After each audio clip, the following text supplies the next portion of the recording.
a California couple pleaded for help to find their kidnapped son. Just give our son back, please.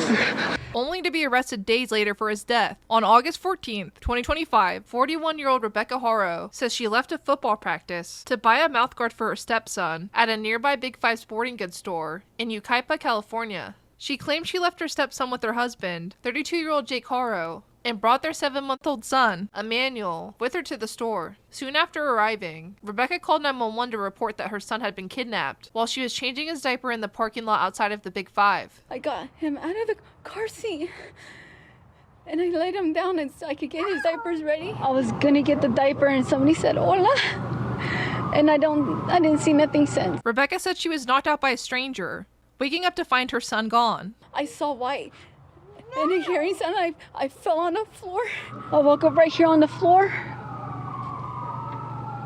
And I didn't see Emmanuel. And as soon as I got up, I couldn't find my son. I checked around my truck.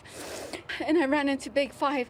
And I asked the lady if she saw a baby or someone with a baby. She said no. Authorities immediately began searching for Emmanuel, but they say the couple's story quickly began to unravel. Officers noted several inconsistencies, like finding no signs of a struggle in the parking lot, and no witnesses coming forward to report the kidnapping. Detectives also say that surveillance video from nearby businesses didn't show any signs of a kidnapping. As the night ended with no sign of Emmanuel, authorities confirmed in a statement the following day that they were continuing their search for the 7-month-old baby boy who was reportedly kidnapped last night. Law enforcement would later reveal that within 24 hours of the alleged kidnapping, they had already begun to suspect that Rebecca and Jake were not telling the truth. Folks, within 24 hours through video surveillance, we found inconsistencies in Rebecca's statement.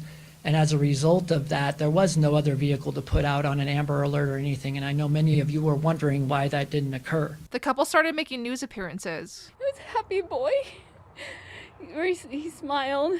He was a healthy baby. He was crawling. He was kicking. He was playing with his toys.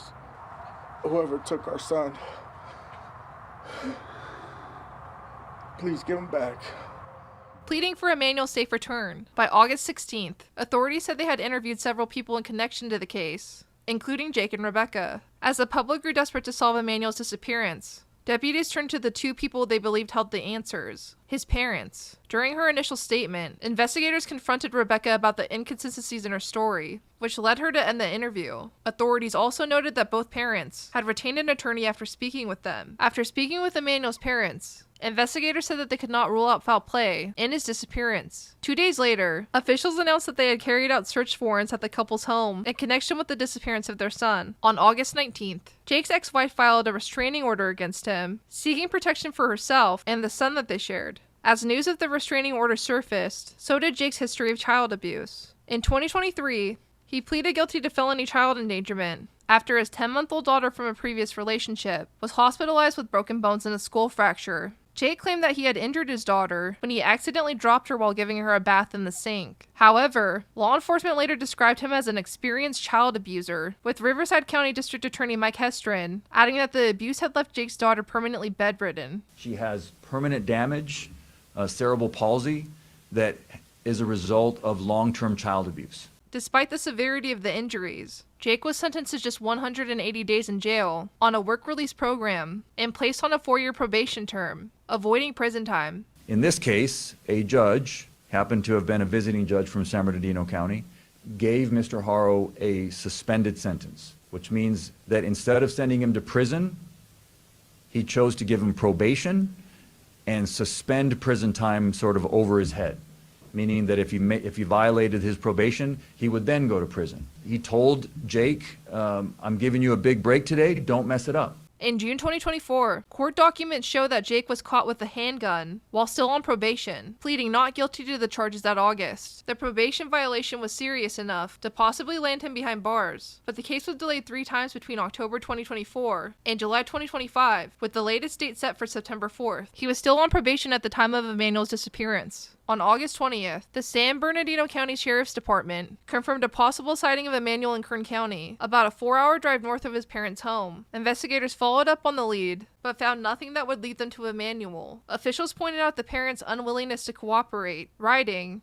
"While Emmanuel's father has retained an attorney, If the parents choose to work with detectives, we welcome their cooperation as we continue efforts to locate him. Within days of setting out to find Emmanuel's alleged kidnapper, deputies say they instead uncovered his killers, his own parents. On August 22nd, just over a week after the kidnapping was reported, Jake and Rebecca were arrested at their home. There's a lot that we can't say, that I can't say, that nobody up here can say. And the reason is that the defendants in this case have been charged with crimes, serious crimes to them. They're innocent until proven guilty in a court of law. However, having said that, it's appropriate to have a press conference because it was the defendants in this case that had a press conference first. And they did so in order to tell the public, the media. It's just a baby. Just give our son back, please.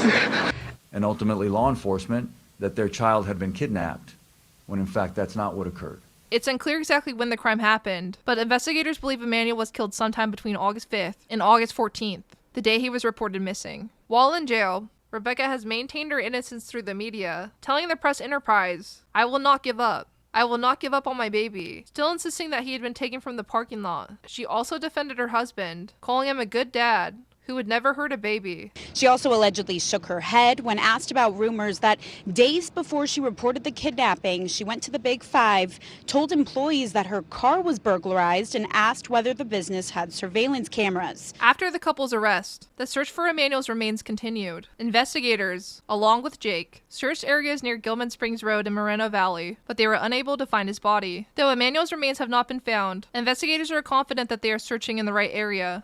I'm not going to go into grave detail about that, but there is some level of cooperation with the suspects involved in this, and our job is to follow every lead. As the kidnapping investigation unfolded, public concern for 7-month-old Emmanuel quickly shifted to outrage.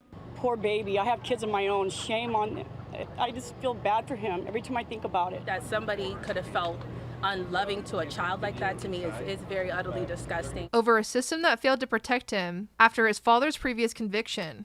When we talk about why we're here in the first place, that we believe someone murdered baby Emmanuel, who should still be in prison, we have an absolute breakdown of the justice system, and we are not preventing other children from being harmed when someone like Jake is allowed to be out on the streets harming children. Hestron argued that if Haro had been sent to prison, instead of walking free, he wouldn't have had the chance to harm another child. I will say that it was an outrageous error in judgment by this judge. And I don't have any problem saying that. I'm not attacking the judge personally. That decision was absolutely outrageous. Mr. Haro should have been in prison at the time that this crime happened.